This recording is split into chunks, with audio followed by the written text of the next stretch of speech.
Alors comme d'habitude, à la fin de chaque mois, on fait la petite vidéo bilan du portefeuille pour le mois qui s'est terminé. Donc là, c'est la vidéo pour septembre. Donc on commencera par le petit disclaimer habituel et après on parlera du portefeuille, où on en est, qu'est-ce que j'achète, je vends et les buts pour l'année où on en est dans les buts. Donc comme d'habitude, on commence par le petit disclaimer. Petite vidéo de review de mon portfolio et de mes investissements.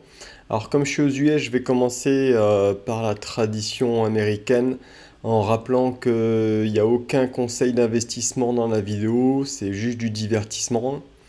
Et je vais vous la faire en anglais aussi au cas où il y aurait un américain qui soit perdu sur la vidéo. Nothing in this video is financial advice, it's just for entertainment. You should ask for a professional if you need for any financial advice. And you should also go watch another video because this one will be in French. Ok, du coup, on peut enchaîner sur le portefeuille. Donc, côté investissement, on est à 967 000 dollars.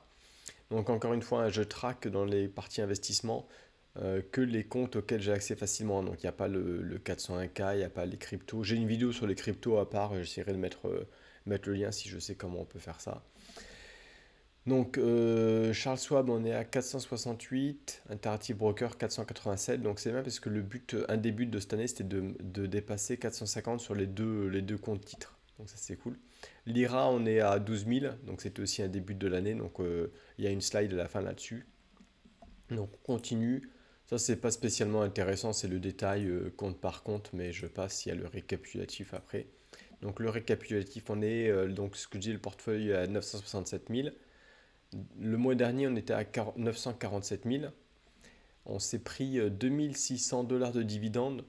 Septembre, c'est un mois plutôt sympa pour les dividendes, hein, parce que on cumule beaucoup de dividendes, ceux qui tombent tous les mois, tous les 3 mois, ouais, c'est ça, tous les mois et tous les 3 mois. Décembre, ça sera vraiment le top parce qu'on fait tous les mois, tous les 3 mois, tous les 6 mois et tous les ans. Donc, le mois prochain sera un peu moins sympa. Et dans les injections, alors les injections, je rappelle, ça intègre les dividendes, hein, puisque les dividendes sont réinvestis. Donc dans les injections, on est à 9600 dollars, donc 10 000 dollars. Euh, et donc on voit que le marché était quand même pas mauvais. Enfin, le portefeuille s'est plutôt bien comporté sur le marché ce mois-ci. Le marché n'était pas mauvais, hein, ce mois-ci. Est-ce qu'on est à... On a gagné 10 000 dollars du portefeuille pur.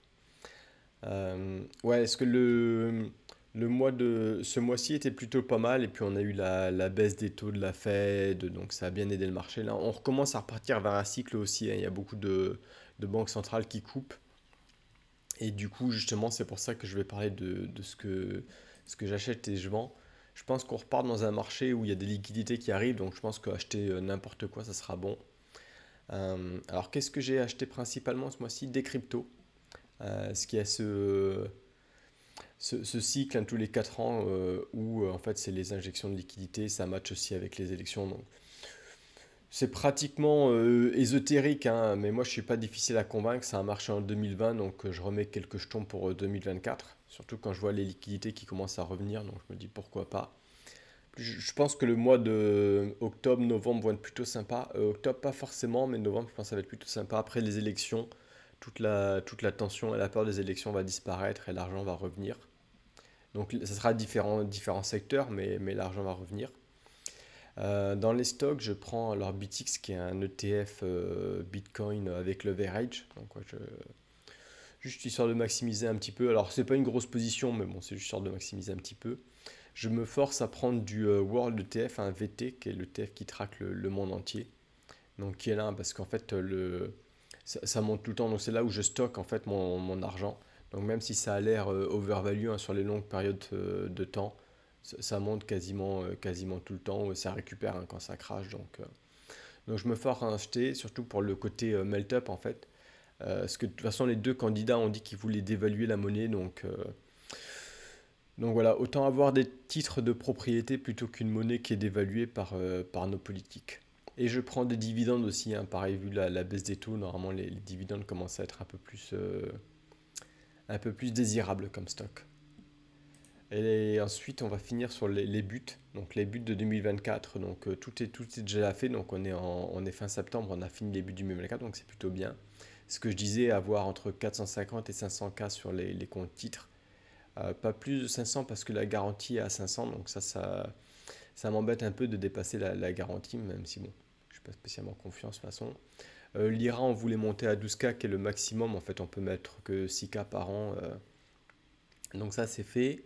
Et pour les dividendes, je voulais avoir l'équivalent du SMIC, c'est fait aussi. Donc je commence à penser pour les buts de l'année prochaine. Monter un petit peu les comptes titres, on va essayer de ne pas dépasser 550, hein. Maxer l'IRA avec 6K de plus qu'on a le droit par an, donc avoir 18K sur l'IRA. Et pour les dividendes, je target un SMIC brut, parce que comme les dividendes de toute façon seront taxés, je préfère voilà, avoir l'équivalent d'un SMIC brut. Et je voudrais aussi essayer de traquer les dépenses, hein. Donc l'année prochaine, dans les vidéos du mois, de parler un peu où part l'argent. Ça m'aidera aussi pour moi pour traquer un peu les dépenses et maximiser mon investissement sur les stocks. Voilà pour le mois de septembre et on se verra bah, du coup le mois prochain. Je ferai une petite vidéo aussi, parce que je crois que j'ai oublié de parler dans les buy et sell. J'achète aussi un peu d'or. Euh, donc je vais faire une petite vidéo sur l'or tout à l'heure si j'ai le temps. Et sur ce, au mois prochain.